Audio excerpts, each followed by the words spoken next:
Hello YouTube, my name is Dr. Way, and this is my first attempt on doing any type of gaming series, gaming videos, or at least in my adult life. This is Dragon Tamers. It's a game I've been playing recently. Um, I enjoyed it a lot. I like the combat aspect of it and having to manage the dragons. And I guess I want to start doing YouTube videos. I got a lot of free time since the COVID, and I feel like this is a good way for me to express myself and kind of just share my gaming experience with you. So this first video, I think the most important thing with games like this is to kind of understand how they works and get a introductory type of um, just an introduction to the game. And I think when I was looking for any type of instruction or guidance on the game, there really wasn't any. So I've done a lot of stuff on my own, and this is kind of my way of sharing some information that I found. So this first video is really just the beginner basics. I would say I'm mainly focused on the first week of playing. I've only been playing for about a month. I'm a little bit more accelerated than a typical free-to-play player because I have put some money into the game. Not too much, but probably too much, but enough, I would think. Um, I'm not trying to waste too much time. Let's get straight into it. So I think the most important thing to start off with really is the breeding. I'm so glad this is done, so I'll be able to show you this. So when you first get into the game and do a little bit of the tutorial, you'll get, the first few common, I think, nature, water, and fire. It's been a minute. It's probably easier if I sort like this. So when you first, wow, don't tell me I don't have them. I'm sitting here scrolling trying to find the fucking, oh, here they are, here he is. Don't know if it's she or he blades, whatever. So you'll, have to breed up the commons, and I think most people kind of get this concept. And let's just do fire. He'll be towards the bottom. And when you breed up two commons, you'll always get both of the elements as a mixture in an uncommon and rare variant. And when you're the first day, you should be just really trying to do that. You should be trying to get the uncommon and the rare version of the different elements that you start off with: water, fire, nature. So the combination you're going to have is fire and nature, fire and water, water and nature. So that's perfect scenario, 6 breeds, but you get uncommon more so than you get rare. But honestly, it doesn't take that long to start. You should start off with just doing that. Real basic. Most people understand that. Then what you should be trying to do within that first week is get all the breedable epics. You will probably need a list, and I should have wrote that down on this piece of paper so you could get an idea of the breedable epics and which ones, because some of them are, some of them aren't. And in fact, I probably have them somewhere. I would just have to find them. But I ain't gonna waste time with that. It's on a piece of paper somewhere around here. So that's that. And then the next step to the breeding process is having a combinations of the breedable epics. So how you get an epic is that you need a mixed, just like this, a mixed 2 elements like that, and then you need to have another one of that same 2 types, so nature and fire, right? Okay, cool. Come on. So this is an epic, so it'll be a little bit more confusing if I did it with that one, but this one is fine. So I have 2 rares. It can be the 2 rares, the 2 uncommons. Really doesn't matter. But now you'll see that you can get how it does it is it takes one from one parent, one from the other, so you can get nature, fire, fire, right? So if it's fire, obviously it's just fire. Nature is just gonna be nature. You can get the uncommon, the rare, and now the epic. See, the epic, and It's not as common as you would think. It's not like real as easy as getting a rare is, but I would say if I had to put a number on it, like maybe somewhere around 5 to 10% of the time, I'll get an epic. It might be even more than that because it's not like I've been keeping count. Maybe I should be if I wanted to give you more accurate numbers, but anywhere from like 5, 10%, maybe 15 at the most. I don't think it's more than 20 for sure. I'm thinking it's more along the lines of 5 to 10%. So that's that. That's how you get epics. And not every pair will do it. I want to show you a pair that I know for sure that doesn't have it. So like, for example, I want to say that Nature Water doesn't have a breedable epic pair. Yeah, it doesn't. You see, it's the same, but it doesn't have that breedable epic. Now, there is a Nature and Water epic. In fact, I'll show them to you. But it doesn't have... This video is getting too long. I know people don't want to watch shit that's too long. But I open that. Let's see here. Let's just go here. Epic. So the Nature and Water is inky, but as you can see here, you get it from Mystic Mountain Summoners or Dragon. Whereas if I were to go back, I think I can just go right here. Red Violet says breed. If it says breed right here, you can breed them. Might take you forever, but you can get them. Okay, so breeding is a big thing.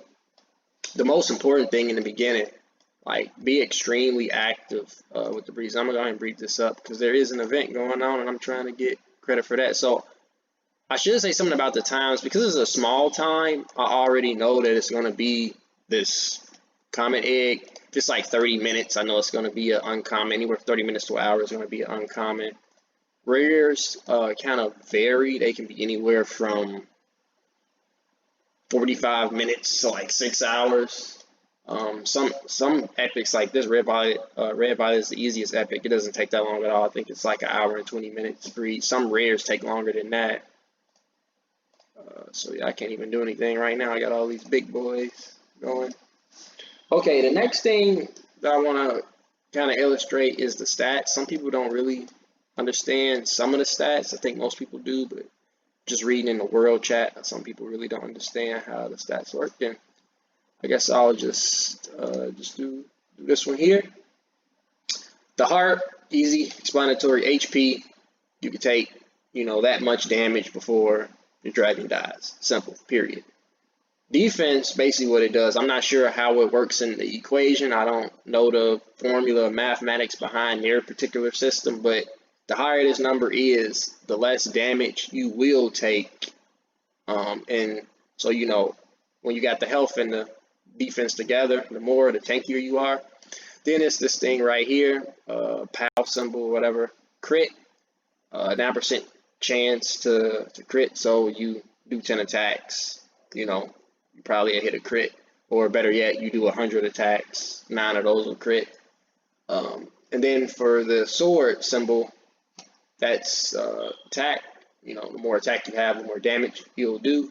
And speed, I don't know why they do it this way. In my opinion, you can kind of do it as a percentage because most dragons are between like 100 and, 128 or 130, whatever.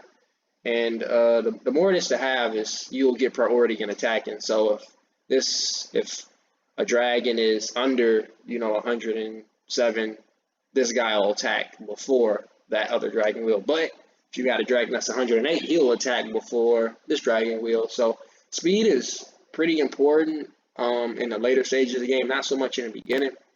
Look out for it. Try to keep this video under 15 minutes, hopefully, maybe even shorter.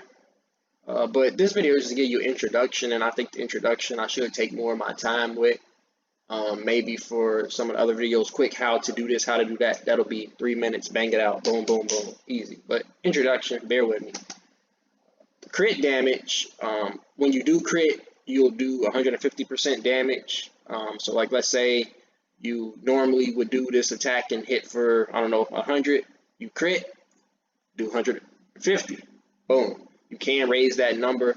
With Dragon brands, I don't even want to get. That's a whole different beast. That's not entry level at all, and they do a terrible job explaining that. But I think that's kind of a part of the game that you figuring out how to build the dragon. But the Dragon brand, that's how you build the dragon. It's up to how you want the dragon to function and perform on your team. We're gonna get all into that later.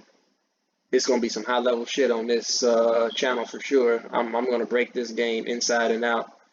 Then you have effective hit. I guess I want to do effective hit, whatever. Do this one first. There's 5 effects in the game: disarm, seal, freeze, stun, and taunt. I'm not gonna get into exactly what they do because it took me a while to figure that out.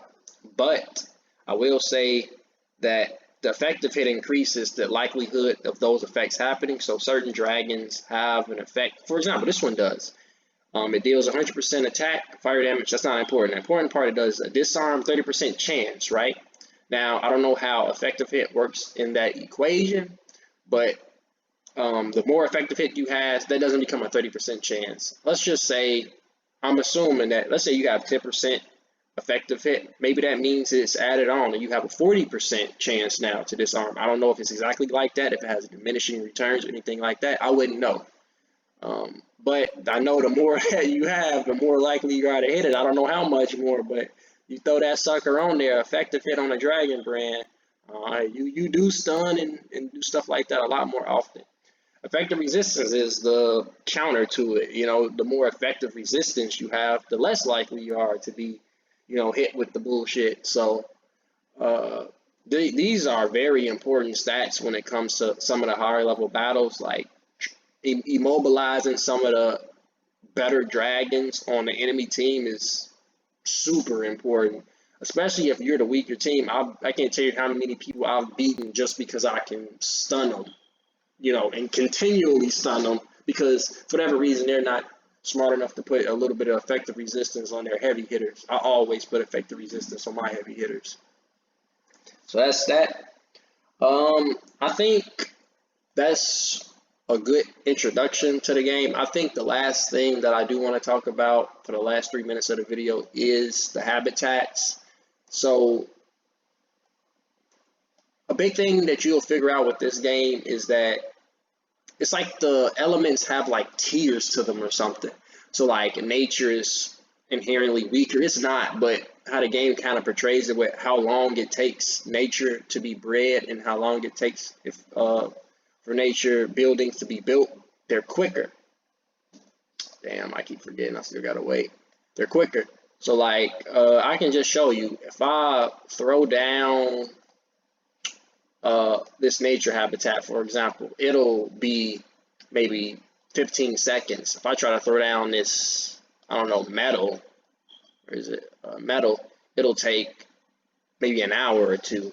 You know, even though they'll all be level 1, it takes longer. Same thing with the breed. I can breed up a nature, you know, creature, and it'll take maybe, most nature creatures, even at epic levels, take less than 4 hours to breed, but let it be metal, but not a metal in nature, but like a metal in anything else, it'll take fucking forever. So maybe 8 hours. So, you know, with that being said, I think, as you can see here, a lot of my habitats are nature, you know, 1, 2, 3, 4, 5, 6, 7 nature habitats, and you see over here I only have 1, 2, 3 metal habitats. Now there is a risk reward type of thing with this. I wouldn't say risk, but speed versus cost. So I'll illustrate that again. Let's see here. This is 200K, you know, because the more nature habitats you put down, it increases the cost of the next one you throw down. Now they take the same amount of speed, so it'll still take, you know, 15 seconds or whatever it is for the level 1 to, you know, be built, but it's an extra cost associated with it, and this can get expensive when you're talking about getting them, you know, up there. Now I think once you get past level 3, you use crystals, so you know you don't need gold anymore. I haven't gotten past 5, so I wouldn't tell you what happens past that point. But that's what I know what happens. So for example, I have more of these nature, so 200K, but the fire, only 100K. I have a lot less down, water the same, less electric, earth, and you see it keeps going down. And you can see dark, I only have 1 habitat down. I don't have a lot of dark legendaries yet. super cheap, but they do take a little bit longer to breed up. And I guess I can just kind of show you, just throw one down real quick. So you see that at, it's not even 15 seconds, it's 10 seconds. But if I were to throw down, I just have to wait a second. I'll just throw down this metal. It would take, wow, so you see that, 3 hours. So I'm gonna stop the video pretty much here. That's just the introduction. I could have been a lot quicker. I'll work on the speed, but first video, bear with me. A lot of the content will be a lot better than this in the future. If you watching this and you care about Dragon Tamers, write comments. I know you probably won't even find a video, but if you do, write comments and tell me what videos that you want to see. I'm not even gonna say like and subscribe. If you do, you can. The content is there.